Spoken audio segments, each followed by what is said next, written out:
Welcome everyone. तो आज जो हम लोगों ने वर्क रीड करना है वो शेक्सपियर की एक फेमस पोएम है all the world's a stage.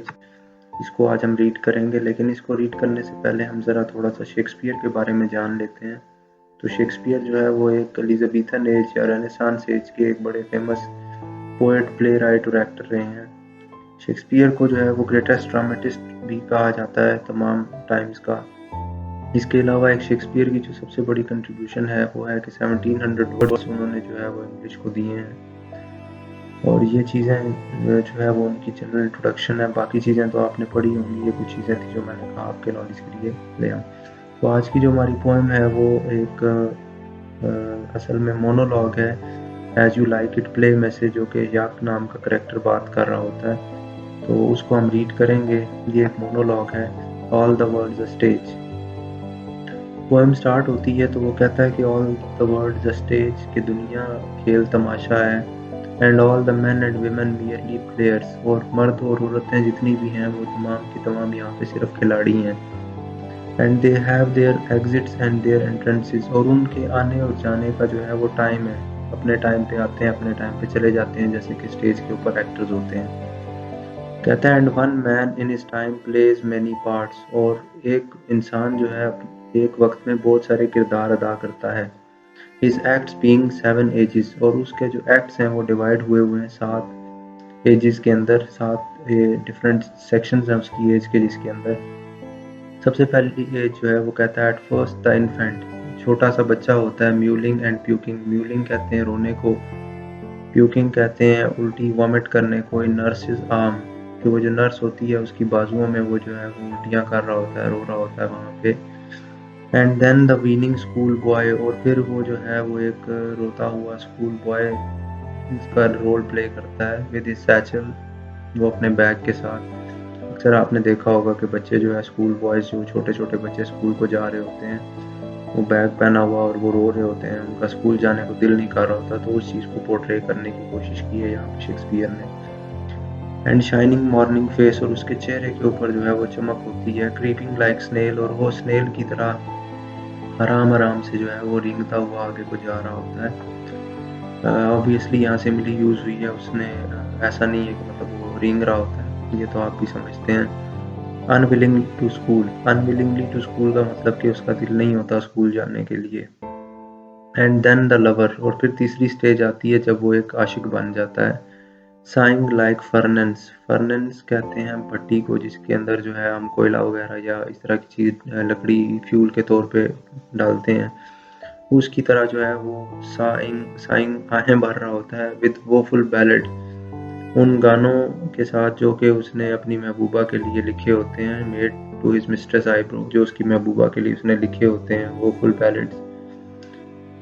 फिर उसके बाद जो है नेक्स्ट स्टेज को शेक्सपियर डिफाइन करता है कि वो फिर जो है उसके बाद देन अ सोल्जर, एक सिपाही बन जाता है। फुल ऑफ स्ट्रेंज ओथ्स, और अजीबो गरीब किस्म के जो है वो अहद और वादे लेता है।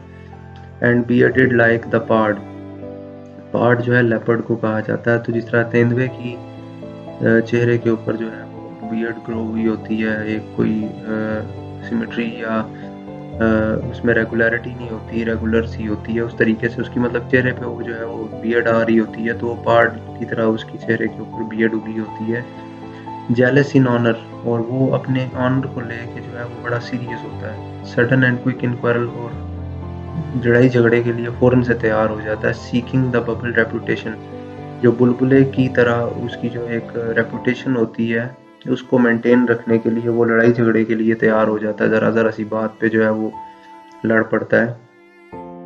फिर नेक्स्ट स्टेज आता है जी, even in the cannon's mouth, और यहाँ तक वो चला जाता है कि वो जो कैनन होता है उसके मुंह में जो है वो हाथ देने के लिए तैयार हो जाता है। मतलब उसको इस चीज़ से कोई सरोकार या कंसर्न नहीं है कि उसको किस हद तक जो है वो बाद में उसका खमियाजा भुगतना पड़ सकता है।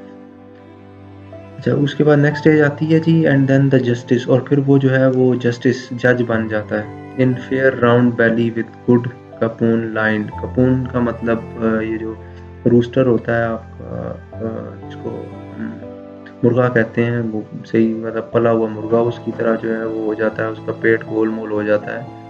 और with ice wear and beard of formal cut. अब उसकी आंखें बिल्कुल सीरियस हो गई हैं, दाढ़ी जो है उसने उसको फॉर्मल कट करवा लिया है। Full of wise saws and modern instances. अब वो बड़ी जो है ना समझदारी की बातें करना शुरू हो गया और मौजूदा वक्त की मिसालें दे दे के वो बातें करता है।